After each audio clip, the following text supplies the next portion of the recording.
How wicked. My neighbor deliberately ran his sewage pipe right into my rice paddy. Watching the murky, feces-filled water flood my seedlings, I didn't go pick a fight, nor did I call the cops. Instead, I quietly drained the sewage from the field and then planted hundreds of poplar trees. While everyone mocked me for being a pushover, little did they know that this newly planted forest beneath my feet was silently sinking its roots straight toward the neighbor's foundation. Early morning, I stepped into my paddy field just like any other day, but the moment my ankle sank in, it was enveloped by a strange, sickening warmth. Immediately after, a stench so overpowering it made me gag rushed straight to my head. It was the smell of raw sewage. My stomach instantly tied itself into knots. In my line of sight, a yellowish-brown liquid was bubbling up from the corner of the field ridge, flowing into the rice paddy I had so carefully tended to. The once emerald-green seedlings were already turning yellow and withering. In that moment, I froze completely in place. The heartache felt like someone was crushing my chest. This rice paddy was handed down to me by my mother herself. It was the only property left by my ancestor. I followed the source of that foul water. Pushing aside the weeds, a grayish-white PVC plastic pipe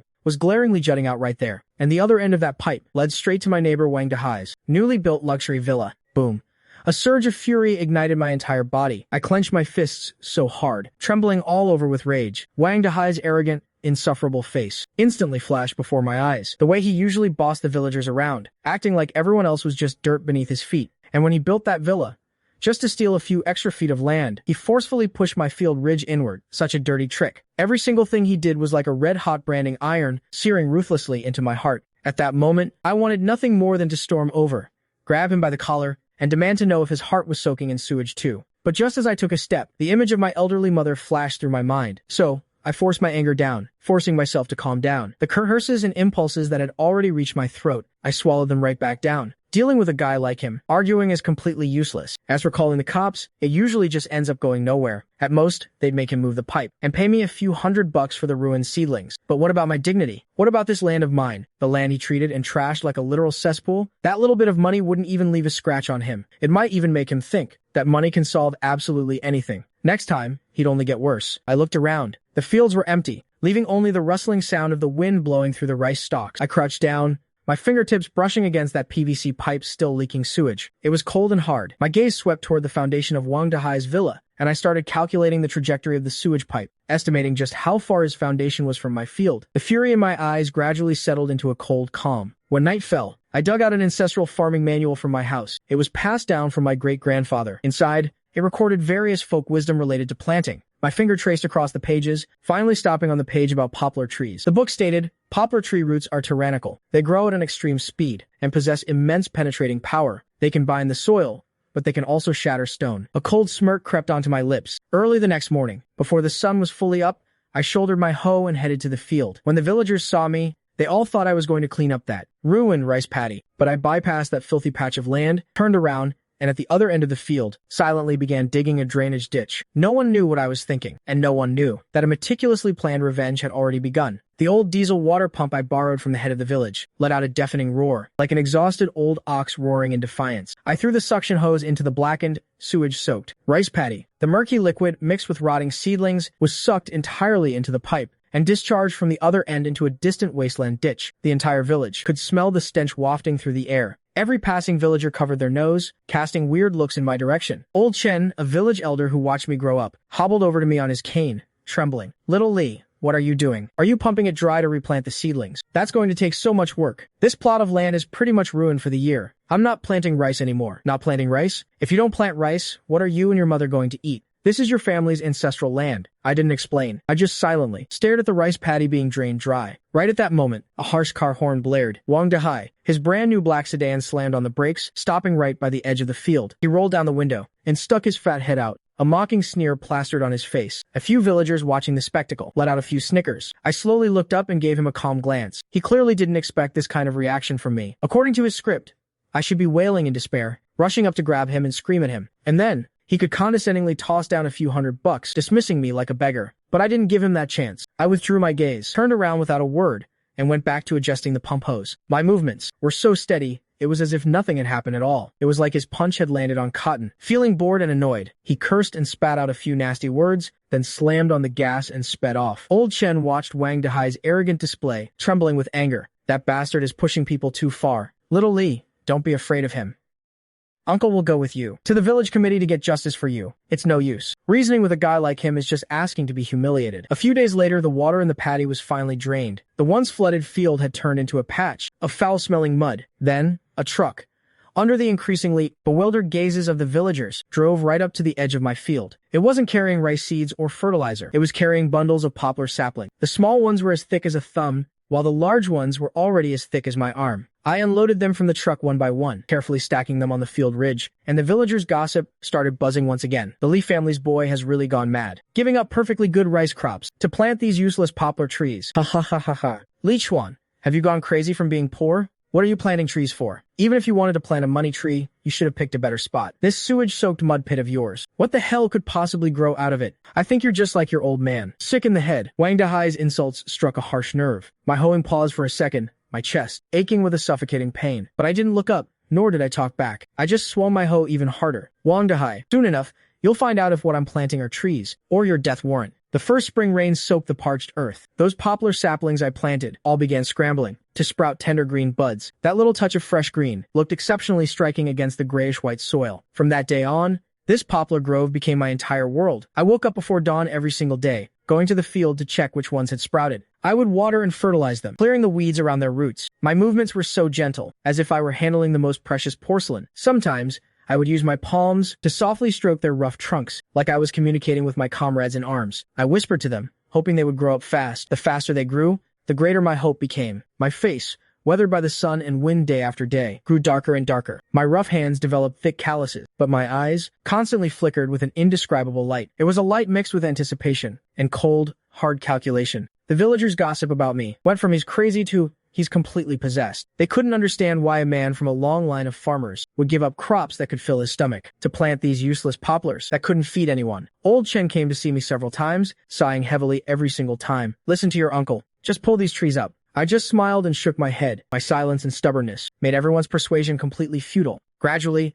no one bothered to meddle in my business anymore. Time quietly slipped into early summer. Wang Dahai's grand luxury villa started showing some subtle anomalies. One afternoon, I pretended to walk past his backyard. The corner of my eye accurately locked onto the target. At the corner of his villa's exterior wall closest to my side, a hairline crack had silently crept up a few inches from the foundation. My heart skipped a beat, followed by a surge of wild ecstasy. This was even faster than I had anticipated. A few days later, Wang Dahai hired a mason to patch it up. Hiding behind my own courtyard wall, I pricked up my ears and eavesdropped on their conversation. Boss Wang, this looks like a minor issue with slight foundation settlement. Just patching it up will do. Settlement? I hired the best construction crew to build this. How is that possible? It must be because you guys did a sloppy job back then. Hurry up and fix it. This was only the beginning. Very soon, the plumbing in his backyard started having issues too. It would clog up every few days, with sewage backing up and making the whole yard reek to high heaven. Every time, he'd curse up a storm while hiring someone to unclog it, blaming it on poor construction quality or his family using it wrong. He never once thought deeper into the real cause. Meanwhile, I stood on the field ridge, looking at my poplar grove. They had already shed their initial tender green leaves, stretching out under the summer sun, radiating vibrant vitality. I could clearly feel that, in the unseen depths underground, countless roots were acting like fearless vanguards, carrying my will, expanding madly toward Wang Dahai's villa. In the dead of night, when no one was around, I carried a black plastic bucket and slipped quietly into my poplar grove. Inside the bucket was a specially formulated, high-potency root growth serum. I carefully poured these nutrients, focusing heavily on the roots of the poplars, closest to Wang Dahai's foundation. The liquid seeped into the soil and vanished instantly, but only I knew that a gluttonous feast in the underground world had just begun. The poplars started growing wildly at a visible rate. Every leaf swaying in the wind felt like it was cheering in victory for me. On the other side, that villa symbolizing wealth and arrogance was, in places I couldn't see, being corroded and dismantled bit by bit from its very foundation. In the blink of an eye, a year passed. My once mocked poplar grove had grown over a person's height. The trunks went from being as thin as a thumb to as thick and sturdy as a child's arm. In the summer, the branches and leaves were lush, forming a solid green barrier. And right now, the cracks on Wang Dahai's exterior walls were like a slowly expanding spiderweb, growing more numerous and longer. In some places, the plaster started peeling off in small chunks. The door frames on the first floor began to show visible, slight tilting. When closing the doors, it always took a lot of force to shut them tight. He finally started getting agitated. This time, he didn't dare just hire a random mason to half-ass it. Instead, he spent a fortune to hire a renovation crew from the city. The foreman walked around the house a few times, knocking and tapping, and finally pointed at the cracks, telling Wang Dahai, "Boss Wang, your problem isn't the walls. It's underneath. The foundation is unstable. Doing surface repairs is useless. It treats the symptoms, not the root cause. If you want to fix this completely, you have to reinforce the foundation, and that's a massive project. Hearing that it would require major construction, Wang Dahai's face turned green. He hated the hassle, and he hated spending money even more. So he just had the crew paint over the ugliest cracks on the surface, giving it a fresh coat of paint, deceiving himself into thinking the problem was solved. But his family's troubles didn't stop there. The underground water pipes started leaking frequently. The kitchen and bathroom floors were always soaking wet. One time, the workers had no other choice but to dig up the dirt around the pipes to inspect them. I stood by the edge of the grove not far away, pretending to prune the branches while keeping my peripheral vision locked dead on that hole. Then, I saw the worker yank a clump of something, dark and messy, out of the pipe. Holding it up to look, it was a tangled mess of fine, white roots. My heartbeat suddenly accelerated. The worker muttered, "How did so many tree roots grow inside this pipe?" Wang Dahai leaned over to take a look, waved his hand impatiently. "What a garbage pipe. Hurry up, clean it out, and put in a new one. It must be some random weeds from nearby, whose roots drilled their way in." He still hadn't connected his family's misfortunes with my thriving and flourishing poplar grove. But I knew. A seed of doubt had already been planted in his mind. The rumors in the village gradually started piling up. Look at Wang Dahai's house. It's only been built for a little over a year. How come there are cracks everywhere, right?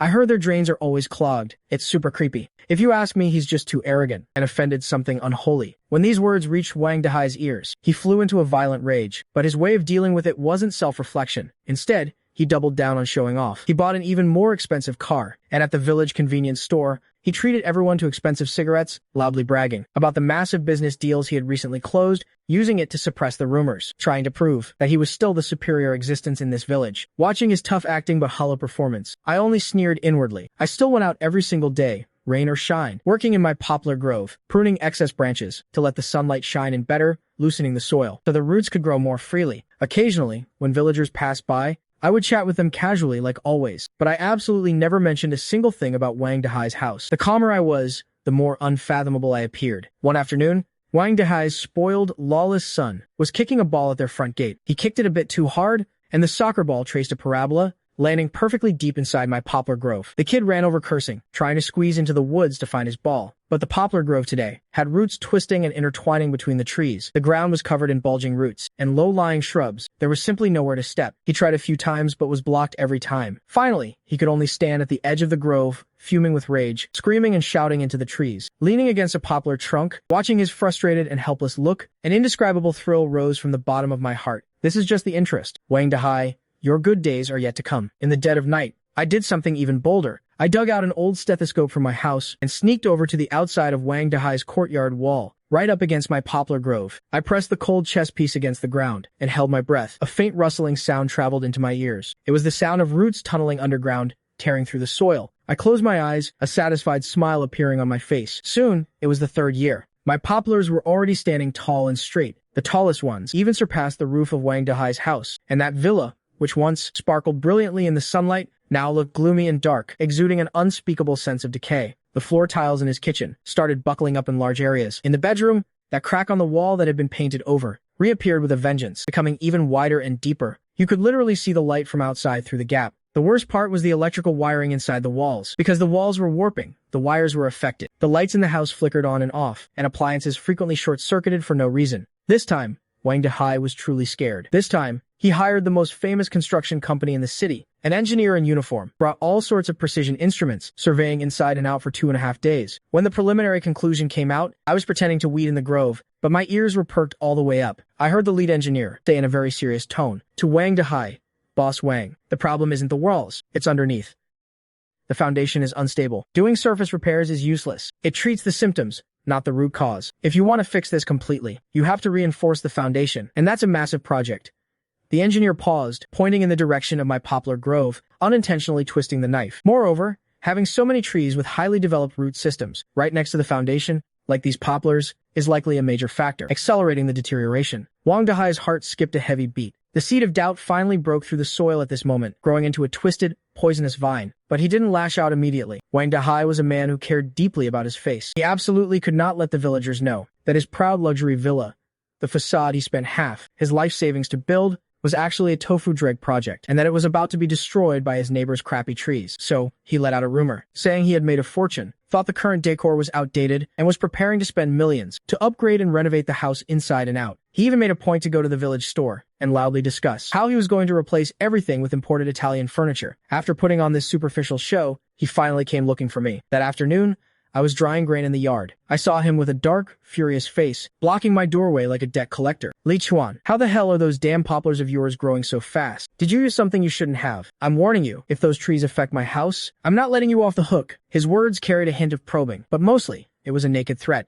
I slowly straightened my back, dusted the chaff off my hands, and met his gaze with calm, unrippled eyes. I replied calmly, Boss Wang, poplars growing fast is a good thing. It just means my land is fertile and full of nutrients. A faint, almost imperceptible smile hung on the corners of my lips. As for your house, that's none of my business. You should have laid a stronger foundation when you built it. My words were spoken lightly, but in that moment, they felt like a resounding slap, striking Wang Dahai hard across the face. Wang Dahai's face instantly turned the color of pig liver. He pointed at my nose, his finger trembling. Just you wait. I had shut him down so completely he couldn't say another word. In the end, like a defeated bull, he threw out a completely empty threat and stormed off, cursing under his breath. I watched his retreating back as he practically fled, sneering endlessly in my heart. He was finally starting to get suspicious, but it was too late. The initiative in this war had been firmly in my grasp from the very beginning. Late that night, under the cover of darkness and howling wind, I slipped back into my poplar grove. This time, I brought a special fertilizer mixed with potent rooting powder and corrosive chemical agents. I poured it all around the roots of the trees. Go, my warriors, the final assault has begun. I didn't want him to just patch things up and drag out his miserable existence. I wanted to pull the rug right out from under him. I wanted total, irreversible destruction. Retribution always arrives when you least expect it, in the most devastating way possible. It was a freezing winter night. The north wind howled like wailing ghosts. Everyone in the village was fast asleep. Suddenly, a massive bang, like a clap of thunder on flat ground, it shattered the silence of the night. Immediately after, screams erupted from Wang Dahai's house, followed by chaos.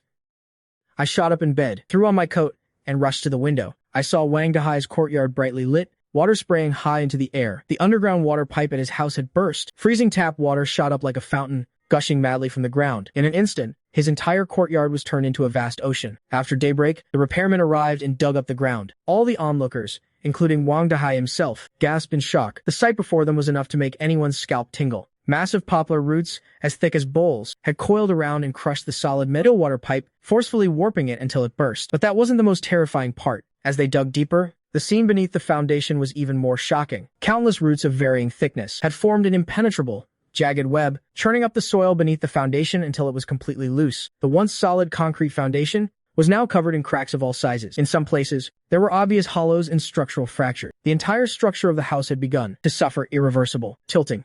Wang Dahai stared at the apocalyptic disaster before him, the color instantly draining from his face until he was as pale as a sheet. He finally completely understood. This wasn't bad feng shui, and it wasn't poor construction quality. This was naked revenge, a long premeditated conspiracy. His body began to shake violently, completely out of control. His lips trembled, unable to form a single word. Suddenly, he spun around like a rabid beast, his bloodshot eyes glaring death at my poplar grove. Li Chun, you butcher, I'll kill you. Yet, the only response he got was the rustling of the poplar leaves in the wind. Hearing the commotion, the villagers all rushed over to watch the spectacle, forming a dense, dark crowd around the house. When they saw that Wang Dahai's house had been destroyed by tree roots like this, everyone was stunned. Whispers broke out one after another. The way people looked at me was no longer with sympathy or confusion, but had shifted into a mix of fear and an unspeakable sense of awe. They finally realized that this usually quiet and reserved boy held within him an astonishing amount of power and hatred. Lao Chen stood in the crowd. He didn't look at Wang Dahai's miserable state, but instead stared deeply at my calm face. His eyes were complex, filled with shock and realization,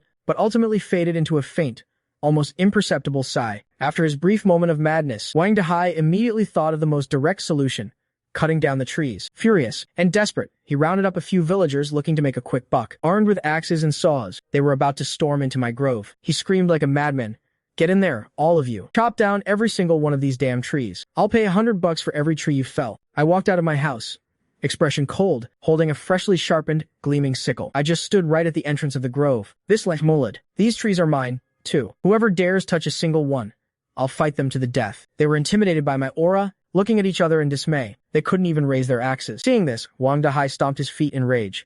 "This is mutiny.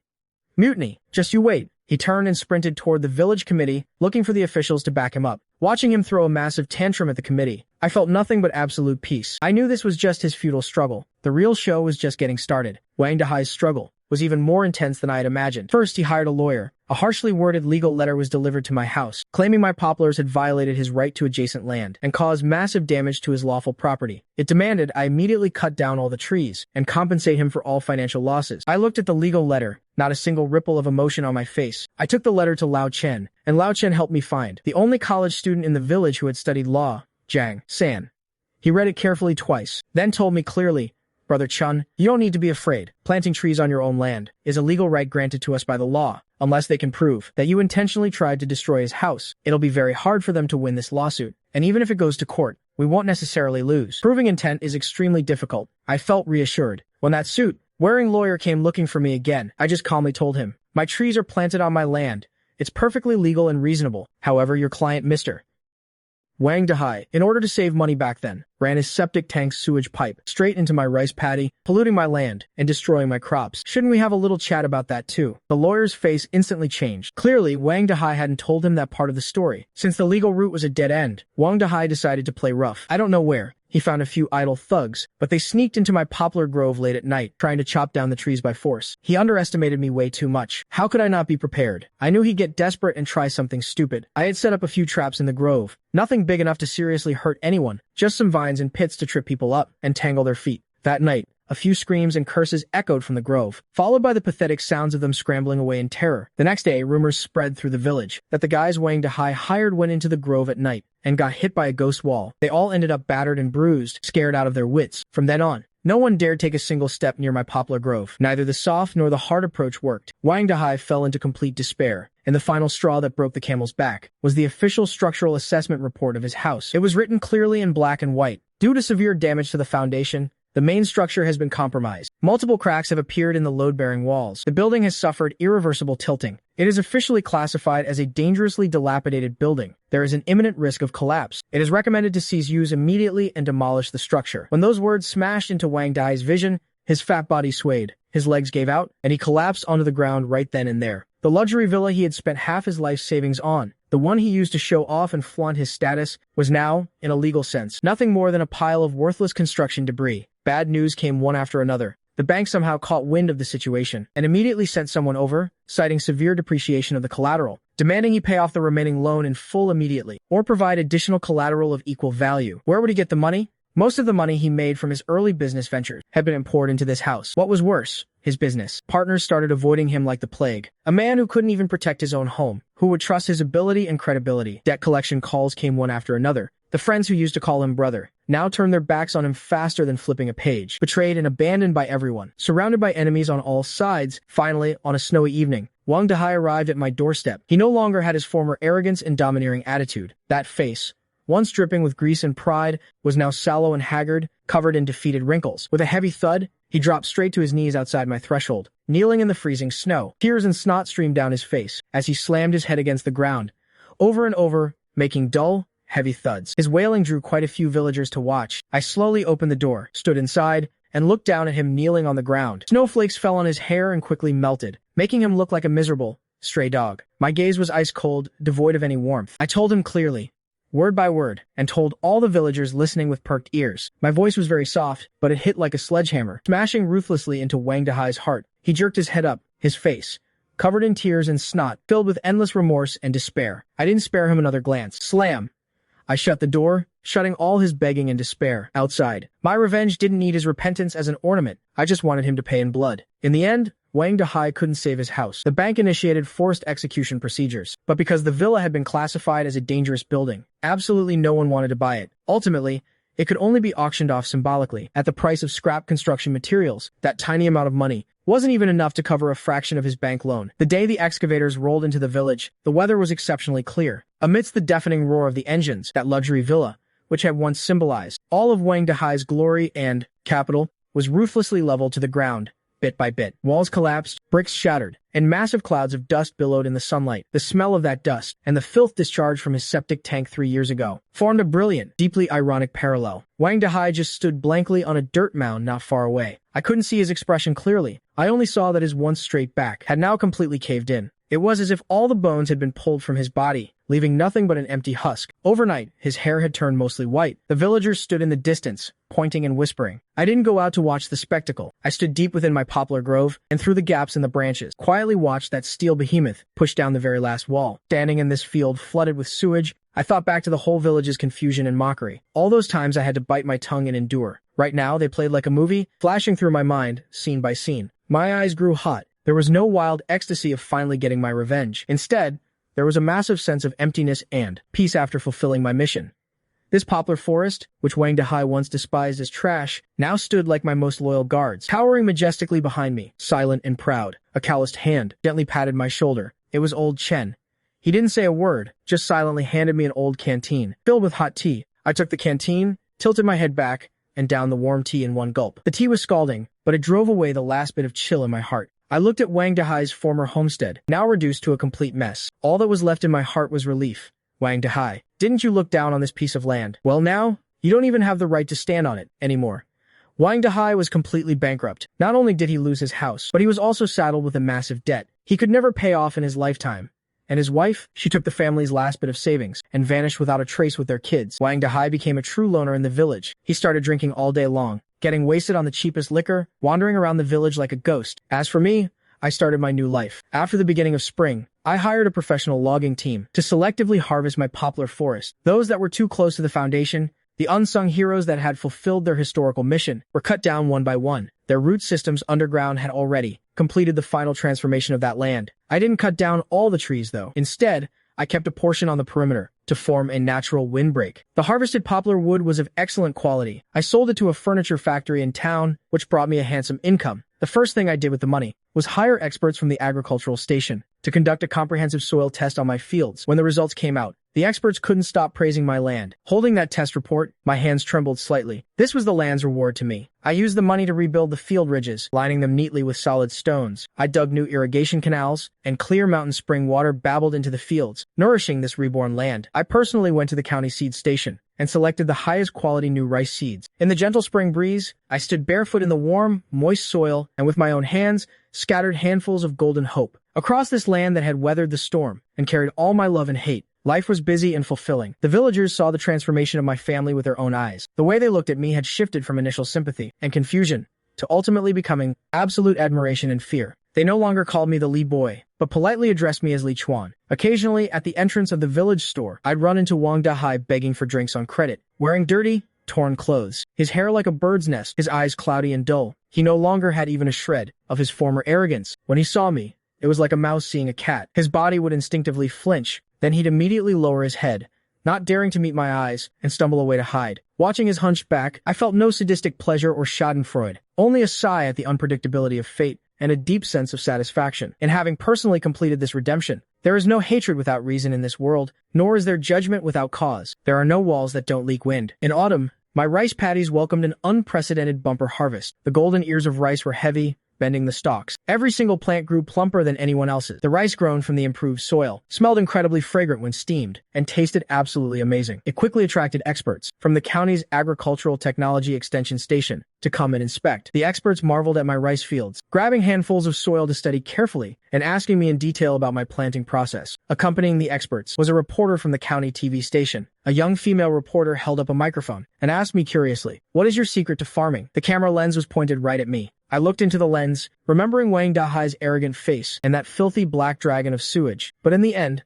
I just gave a faint smile. In a simple yet philosophical tone, I said, "There's no special reason. I just felt that the land also needs rest and recovery." I didn't mention Wang Dahai's evil deeds, nor did I flaunt my revenge. I attributed everything to the wisdom of the land, because I knew the most brilliant revenge isn't shouting your hatred from the rooftops. The female reporter was very interested in my story. She felt there had to be a deeper reason behind it. After the report aired, it caused quite a stir locally. People praised me as a wise, visionary, new-era farmer who truly understood the land. He really thinks ahead. We all need to learn from him. My methods were promoted as a classic case study. Soon, busybodies started digging deeper, connecting Wang Dahai's arrogant land grabbing for his house back then and the bizarre collapse of his home with my planting of the poplar trees. A complete and legendary tale of revenge began to quietly circulate among the people, spreading wider and deeper. The truth, in a way far more vibrant than any official report, finally surfaced. Rumor has it that the wandering Wang Dahai saw the report about me on someone else's phone and heard those folk rumors. He broke down on the spot, clutching his head and sobbing uncontrollably in the street, crying that he had gotten his karmic retribution. From then on,